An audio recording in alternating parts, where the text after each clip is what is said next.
اللہ تیرا شکر ہے کہ تو نے عبادت کی توفیق دی ہے. تو جس کو ایک نماز کے بعد دوسری نماز مل گئی پچھلی سب میں منظوری ہوگی. جس کی منظور نہ ہو اس کی بھی نماز ہی کوئی نہیں ہوتی. کیا کہا؟ جس کی نماز منظور نہ ہو اس کی بھی نماز ہی کوئی نہیں ہوتی, وہ وہی کبھی اٹک جاتا ہے. نئی نماز جو ہے ثبوت ہے کہ پچھلی نماز کبھی کچی پکی منظور ہو گئی ہے. اس لیے یہ سارے عوامل ہیں, ذرا خیال کرو.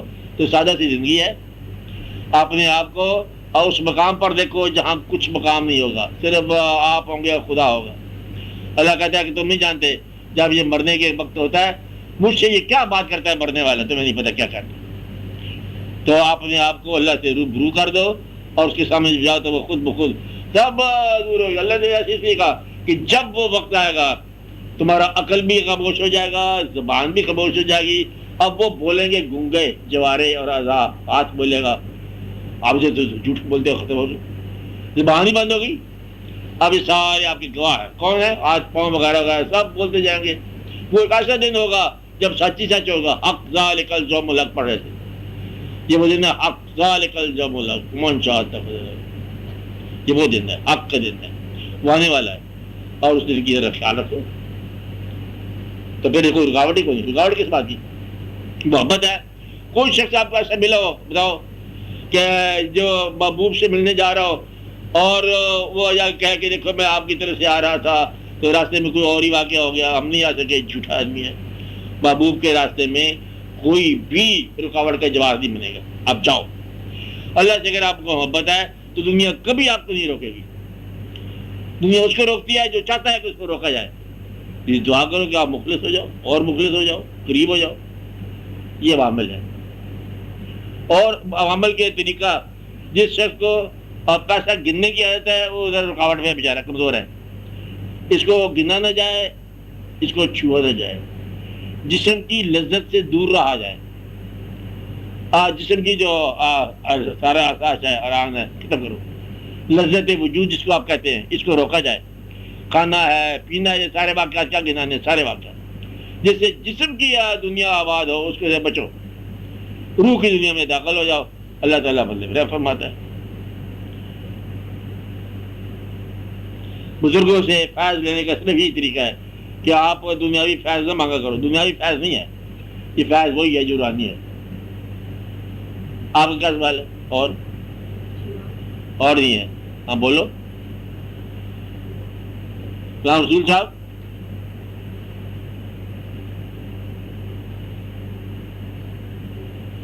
ہاں بولیے. آپ معاشرے کے جو بگڑے ہوئے لوگ ہیں, ہاں ان میں وہ لوگ بھی جو قانون کی نظروں میں ان میں وہ لوگ بھی جن کو قانون کی نظروں میں مجرم کہا جاتا ہے, اور وہ لوگ بھی جو قانون کی زد میں نہیں آ سکتے, ان کے لیے دل میں نفرت ہونی چاہیے. پہلے ایک بات, مجرم اور گناہ گار میں فرق دیکھ لو. قانون کا مخالف آدمی جو ہے وہ مجرم کہلا سکتا ہے, ملزم کہلا سکتا ہے. ہم دین کی بات کر رہے ہیں. دین کے حوالے سے کرنے والا گناہ گار کہلاتا ہے.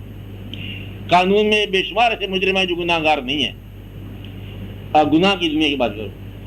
آپ نفرت کر سکتے ہو بشرطے کہ وہ غلطی آپ سے کبھی سزا نہ ہو. وہ آدمی نفرت کر سکتا ہے جس سے وہ غلطی کبھی نہیں ہو. دوسرے کو گناہ گار ملے اسے آپ بڑا اڑا دو گولی کے ساتھ, بشرطے کہ پہلے یہ اعلان کرو کہ تم نے گناہ نہیں کیا. اگر تمہیں آپ معافی کا انتظار ہے تو معافی دینا شروع کر دو. تو کیوں معافی دیتا سب کو؟ کہتا میں اپنی معافی کا فکر کر رہا ہوں. جس کو اپنی معافی کی ضرورت ہے وہ معاف کرتا جائے, جو معاف نہیں کرتا وہ معاف نہیں کیا جائے گا. سمپل بات ہے. اللہ تعالیٰ دنیا سے نہیں بنائی ہے کہ اتنے بے شمار لوگ ہیں, کوئی نہ کوئی راز ہے. میں آپ کو بار بار سناتا آ رہا ہوں کہ وہ ایک آدمی جو سائل ہے, سائل پیسہ مانگنے والا, وہ بھی محسن ہے. وہ کہتا میں آپ کے پاس آیا ہوں, آپ کو بخیل سے سخی بنانے کے لیے آیا ہوں, اور سخی ابھی بولا ہے. تو گویا کہ سائل بھی ایک کنٹریبیوشن کر رہا ہے آپ کو. آپ اسے دیتے ہیں کہ نہیں دیتے, وہ بھی آپ کو دے جا رہا ہے. تو یہ سارے کے سارے واقعات آپ کو بہت آسانیوں کے ساتھ ہوتے ہیں. آتے فقیر درویش جو ہیں نیکی سزا دی, کسی کی زندگی میں آسانی پیدا کرتی. ہر ایک کا واقعہ ایک چھوٹا چھوٹا واقعہ ہے, چھوٹے چھوٹے واقعہ. کسی نے اللہ کا نام زمین پر لکھا ہوا گرا ہوا پایا, اسے اٹھایا ادب کے ساتھ, خوشبو لگایا, آرام سے رکھا. حضرت علمی نے پھر آواز لگا دی تو نے میرا نام خوشبودار کیا، ہم تیرا نام خوشبودار کرتے ہیں۔ اب اسے کیا عبادت کی اسے؟ صبح صبح جتنے صاحب وقت تھے ان کے پاس چلے گئے، مبارک ہو آپ ایلیویٹ ہو گئے، آپ مشہور ہو گئے، آپ ولی اللہ بتا دیے گئے۔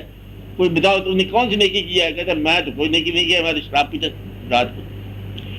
لیکن ایک بات مجھے یاد آ رہی ہے، شراب کے نشے کے عالم میں آ رہا تھا تو سڑک پر گرے ہوئے کھاد اٹھایا، وہاں پر اللہ کا نام لکھ لو تھا، میں نے اس کو خوشبو لگا کے رکھ دیا۔ انہوں نے کہا اللہ یہ کہ یہ ارشاد ہے کہ تو نے نام خوشبودار بنایا، ہم تجھے خوشبودار بنا دیں۔